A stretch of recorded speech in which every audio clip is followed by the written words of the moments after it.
चला गया, उसका बड़ा भगवान ने जो है उद्धार किया। बोलिए बड़ा भगवान की जय। भगवान के द्वारपाल हैं, विष्णु भगवान के 2 द्वारपाल हैं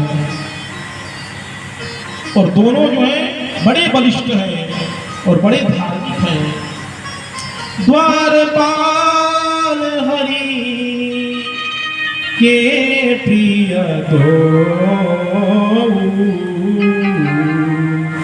जय अरु विजय जान सबको।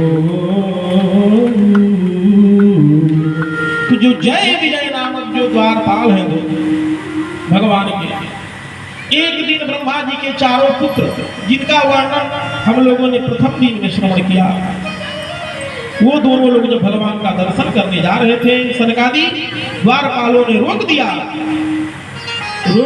ऐसी आंख निकाली कि 3 जन्म के लिए राक्षस बना दिया। प्रथम जन्म में हिरणाक्ष और हिरण्यकश्यप बने, भगवान ने मारा पर मुक्त नहीं हुए।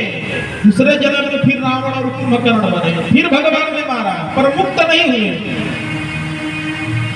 भगवान के हाथ से मरा हुआ व्यक्ति मुक्त हो जाता है, पर रावण कुंभकर्ण मुक्त नहीं हुए। फिर उन्होंने उनको अवतार जन्म लेना पड़ा, शिशुपाल और दंतवक्र के रूप में। इसके बाद उनका उद्धार हुआ। क्यों मुक्त नहीं हुए? स्वामी जी ने लिखा, मुक्त न हुए, मुक्त न हुए हते भगवान, 3 जन्म द्विज वचन प्रमाण। 3 जन्म के लिए सनकादियों का श्राप था, इसलिए 2 जन्म में भगवान मारने के बाद भी मरने के हाथ, भगवान के हाथ से भी उन लोगों की मुक्ति नहीं मिली। ये होता है ऋषियों का श्राप, भगवान के हाथ से मरने के बाद में भी उनको मुक्ति नहीं मिली। 3 जन्म के लिए कहा था, तो 3 जन्म के बाद ही उनको मुक्ति मिली। ब्रह्मा जी के ही छाया से करदम ऋषि का प्राकट्य हुआ। करदम ऋषि के ही पुत्र थे भगवान कपिल। करदम ऋषि की पत्नी का नाम था देवहूति। देवहूति जी का जब करदम जी के साथ विवाह हुआ, विवाह करके जब करदम जी उनको ले आए तो समाधि में चले गए, बैठ गए ध्यान लगाकर। अब बाबा की समाधि लगी तो हजारों वर्ष की समाधि लग गई, बड़ी बड़ी जटाएं हो गई। जब समाधि से जगे तो उन्होंने अपने पत्नी से पूछा, देवी आप कौन? 1000 वर्ष बाद समाधि टूटी। बोली, महाराज अरे आप ही तो ब्याह कर लाए थे हमें। अच्छा याद आया, वही मनु की पुत्री देवहूति? बोली हाँ महाराज।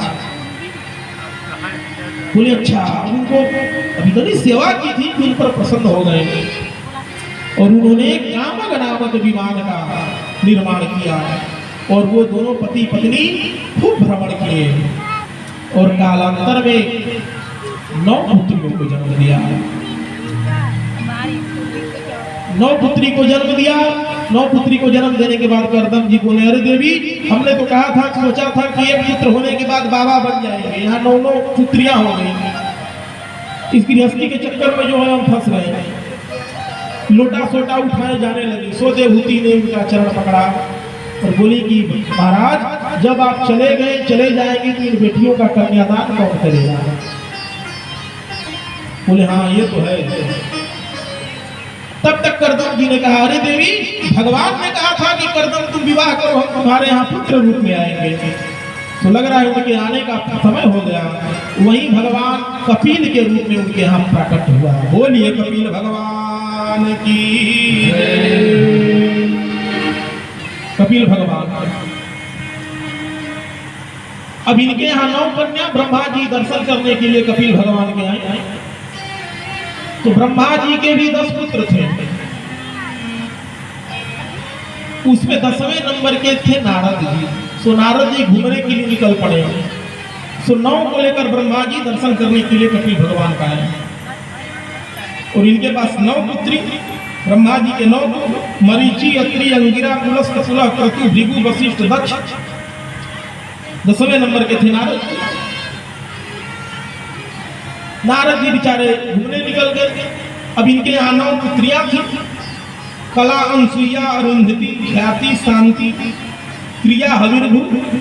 9 पुत्री का विवाह जो है वो 9 पुत्रों के साथ हो गया।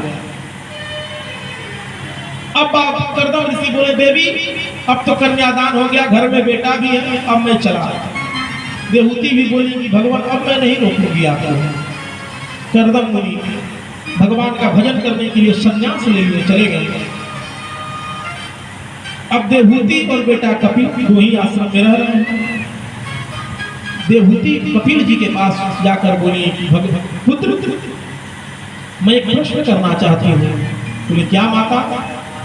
उन्होंने कहा कि बेटा, मैंने जितना जीवन में सुख भोगा उतना सुख शायद संसार की कोई स्त्री भोग सकती है। अरे उस विमान में हजारों वर्ष तक हम लोगों ने भ्रमण किया, सुखेश्वर्य का भोग किया, लेकिन हे बेटा, अभी भी उस भोग विलास से मन नहीं भरा।